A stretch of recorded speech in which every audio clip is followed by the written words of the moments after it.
they have perception and awareness, their life is full of anxiety and fear. And so it is not a real life.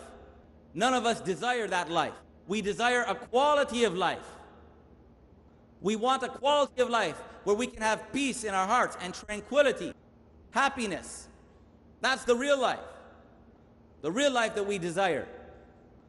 And so the Arabs have a saying, ليس من مات فاستراح بميت إنما الميت ميت الأحياء.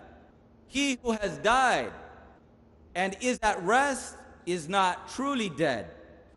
The dead is only the one who is dead while still living. When you have a life where every minute is stress, fear, where is my rizq, where is my way of life going to come from, my living? How will I save myself and protect myself? It's not a real life. The man who is really dead in his grave is at peace. He's resting. The man who's alive, working hard every day, worrying, is not truly alive at all. And so the real life is a life that is dynamic. Growth and development are essential for an authentic life.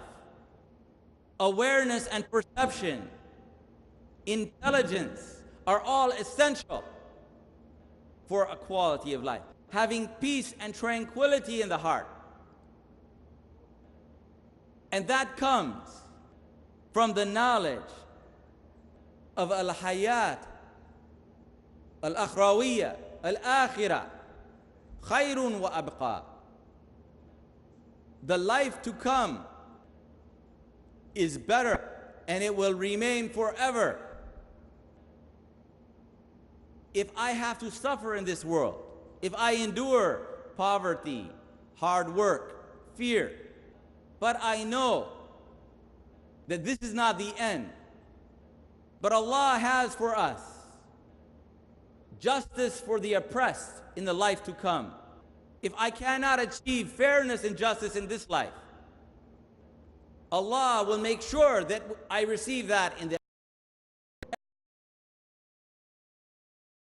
every day, just to survive this day. But I know whatever I do, it has a meaning and a purpose. I will receive in this dunya, in this lower life, the fruits of my labors, inshallah, God willing. But in al-akhirah, I will receive the real, eternal jaza and reward for everything that I have done. And so no matter how difficult the life is, it's worth living, striving, working, using my gifts of intelligence and my senses. It will produce beautiful fruit. And if I do not have results in this world, I will receive much greater in the world to come. And so only by having the belief in al-akhirah, that this life itself, where the majority of people are having a very difficult life, it would not be right that Allah would allow the innocent to suffer and allow the criminals and corrupt to prosper in this world, and there would be no justice for them. Therefore, I have to believe in a life to come where there will be Yawm ad-Din, the day of judgment. So deen, we call Islam ad-Din, means religion, but it also means judgment, because the meaning of deen is al-jaza, that means reward. Whatever we do, whatever action we have, it has a reward. Therefore, our life has a meaning and purpose. It has a value. The person who has no belief in al-akhirah, they don't believe in a world to come. I have only to survive, help myself, help my children, my own family and friends, and you guys, you are in my way. You are there to prevent me from getting what I want, so I will have to take it from you. Whatever I want, I will take it from you, get it for myself.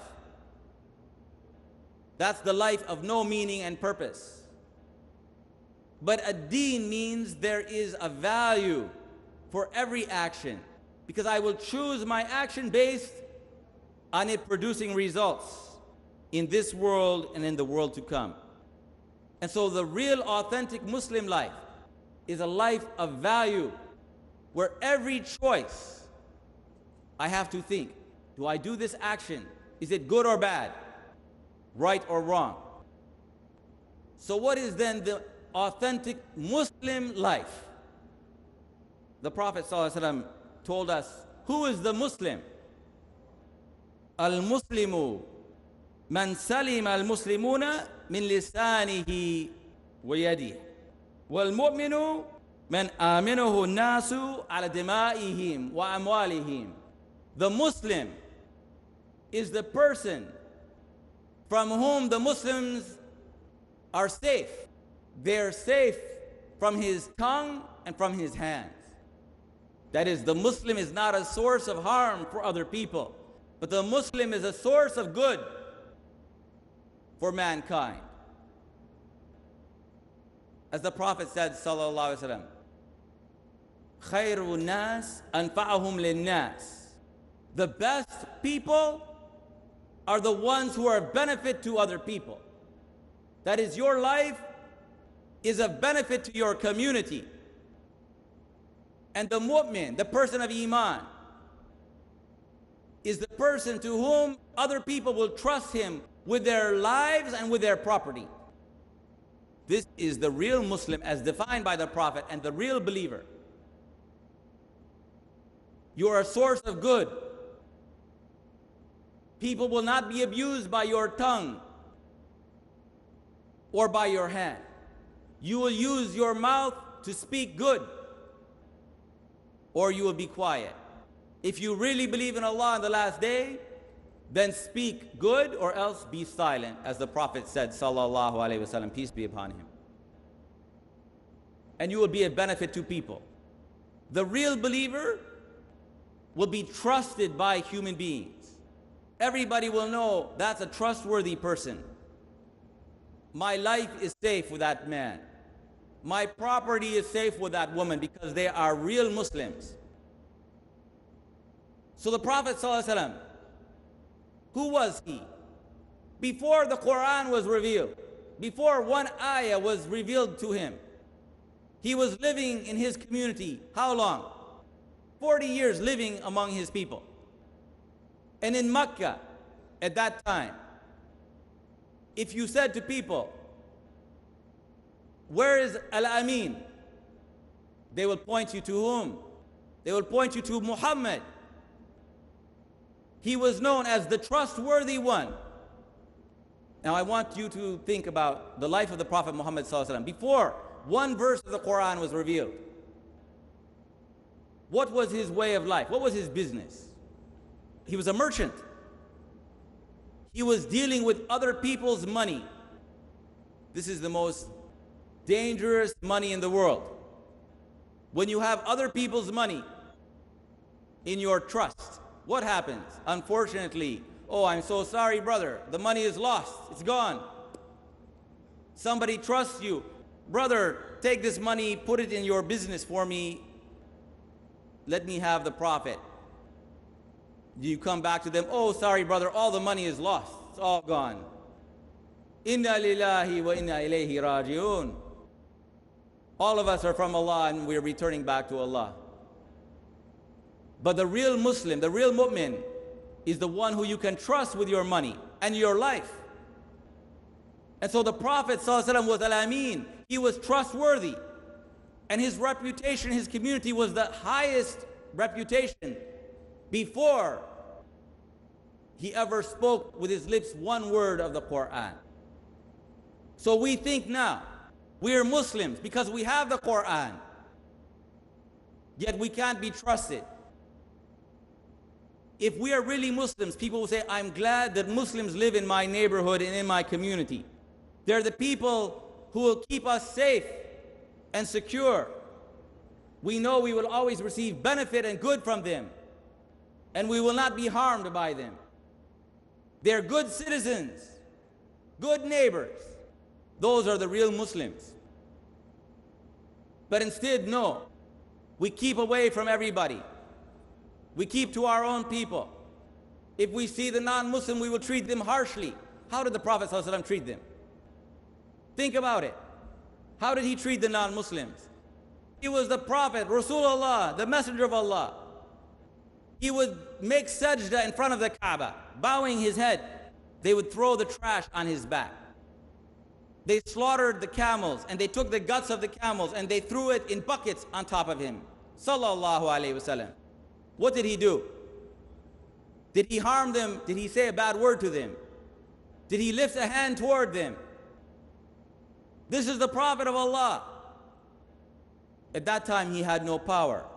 But in Medina, after the Hijrah, he had absolute power. Yet they would come to him, the ignorant Arab Bedouin people would come to him. They would grab him by his clothing and pull him. Oh Muhammad, and they would pull him by his neck. He could have said, take him and kill him, off with his head. He's disrespected me. And they would do it. But he would not do that. He was the most patient. Yet we have no patience with people.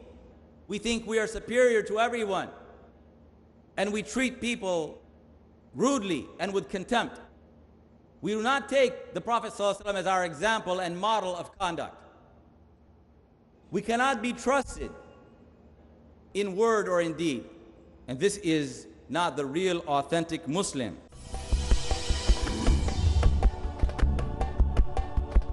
رمضان المحسنين. Assalamu alaikum wa rahmatullah. This is Yasir Qadi. On behalf of Peace TV, I wish all of our viewers a blessed Ramadan. Ramadan Kareem and Ramadan Mubarak. There is a need to see what Islam says about human rights, kindness and care, justice for peace, human brotherhood. the book of Allah, the glorious Quran, and the Sunnah of the Prophet ﷺ. Protecting humanity at large and promoting peaceful coexistence. These are the two main sources for getting the human rights. Dr. Ahmad ibn Saifuddin. Islam has come with a complete system of protecting human rights under the Sharia. Realize the progressive Islamic insights in human rights, a Muslim perspective, every Monday at 7 p.m. and repeat telecast at 10 a.m. India on Peace TV. Where truth is hidden, misleading quotations create confusion. Where truth is hidden, lack of knowledge and wisdom cause upheaval and commotion. Where truth is hidden, manipulated scriptures and twisted facts emerge. This very hidden truth creates false propaganda, mayhem, chaos, disorder, and turmoil in our lives and the world order. But is there anyone with courage and wisdom? What is the truth, and who has the courage to expose it?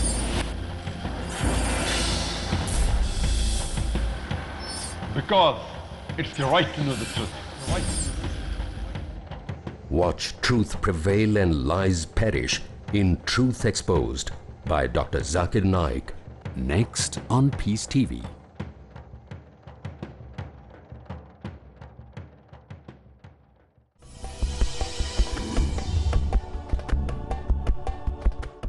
In the end, being authentic means you are true to your principles.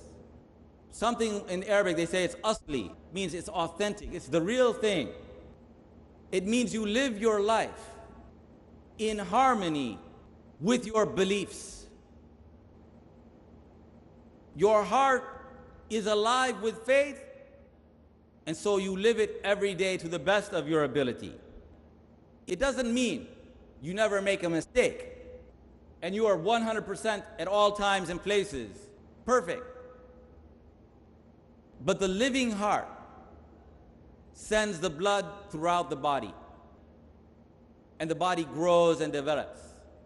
And the heart that has iman sends the faith to all of the organs. And so your body is alive with faith and it acts according to faith, inshallah.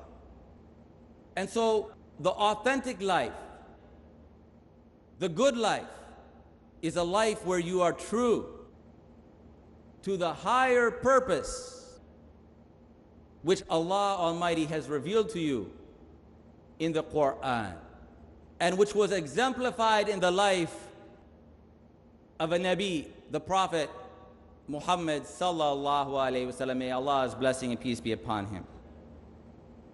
In Surah Ibrahim, Allah subhanahu wa ta'ala gives us an example. Alam tara kayfa daraba Allahu mathalan kalimatan tayyiba ka shajaratin tayyiba asluha thabitun wa far'uha fis sama' wa mathalu kalimatin khabithatin ka shajaratin khabitha اجتثت من فوق الأرض ما لها من قرار. Do you not see how Allah sets forth for you an example or parable of a good word? Kalimatun tayyiba, a good word. It is like a good tree. Its root is firm in the earth and its branches reach up to heaven. And the case of an evil word is like that of an evil tree. It is uprooted from the earth and it has no stability. The good word is the principles of Islam, the usul, the foundation of our religion, the word of Allah, the examples of the Prophet sallallahu alaihi wasallam. As Aisha said, radiyallahu anha, may Allah be pleased with her, kana khuluquhu al-Quran. The Prophet's life, his character was the Quran. He lived the Quran in every day. He lived his principles. So it was a good word. And a good word is like a tree, a living, growing thing, which starts at its roots. Its roots, or usul, the foundation or base, principles. You will find those principles revealed in the Quran in every chapter, but especially in the Mecca chapters, the early chapters of the Quran, focusing on our faith, being good people, believing in Allah, believing in the Day of Judgment, and living a good life. And then its branches grow up to the heaven.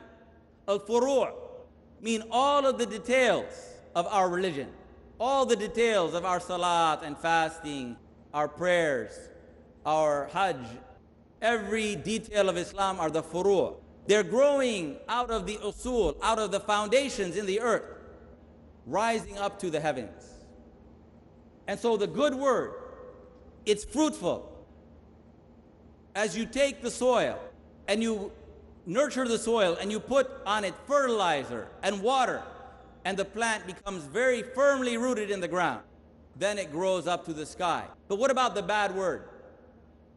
The bad word may be a word that appears to be good, but it does not produce any fruit or benefit.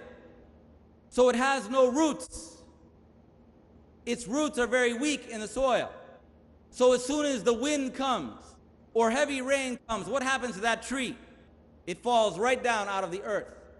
A big wind or a big rain will cause the roots to fall right out. So it appears to be a big tree. But you will see in the bad weather, a typhoon comes, and that tree which is firmly rooted will still be there after the storm. But that tree which was not firmly rooted will be uprooted and destroyed. So we have to have strong roots. We have to have knowledge of the basic principles of Islam, of how to behave. What does Iman produce in the heart of an authentic Muslim? Today, people have an inverted idea of Islam.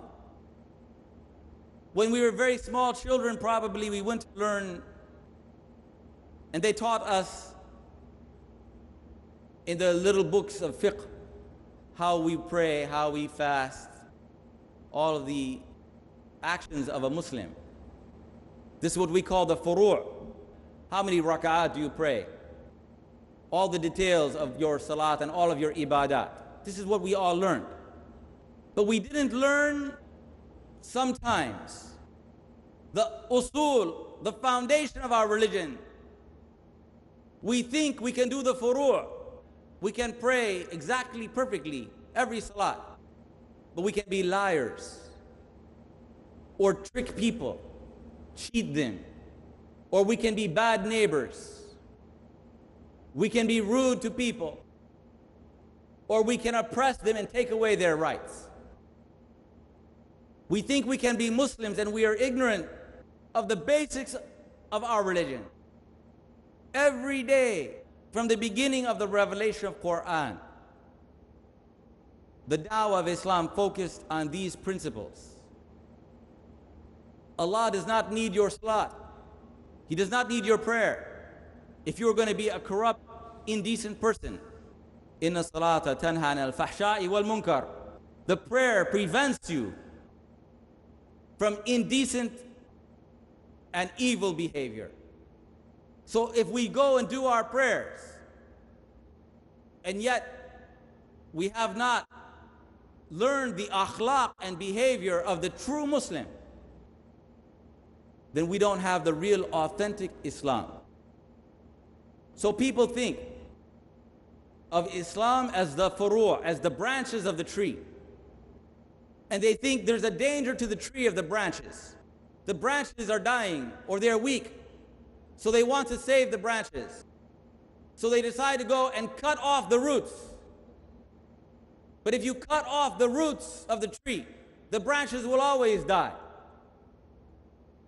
If you have a healthy root, then inshallah the branches will grow out of the roots.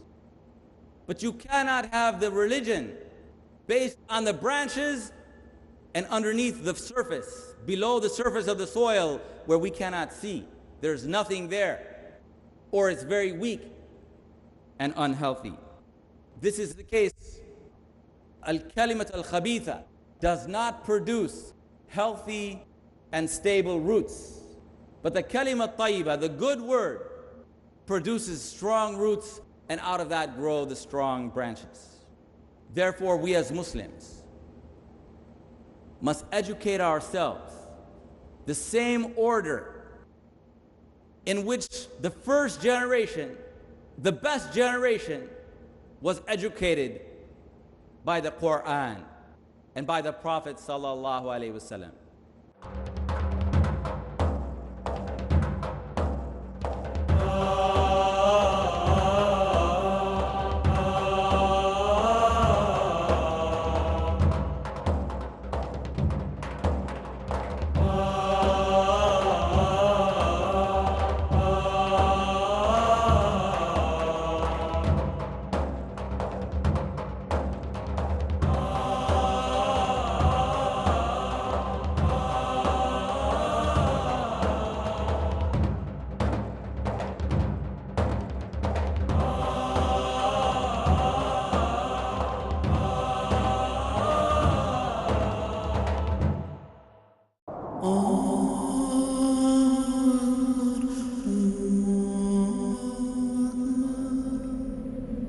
The value of money in the hereafter will be measured by its proper use in the present. يا أيها الذين آمنوا أنفقوا مما رزقناكم من قبل أن يأتي يوم لا بيع فيه ولا خلة ولا شفاعة. According to the glorious Quran, one of the best ways to use your money is to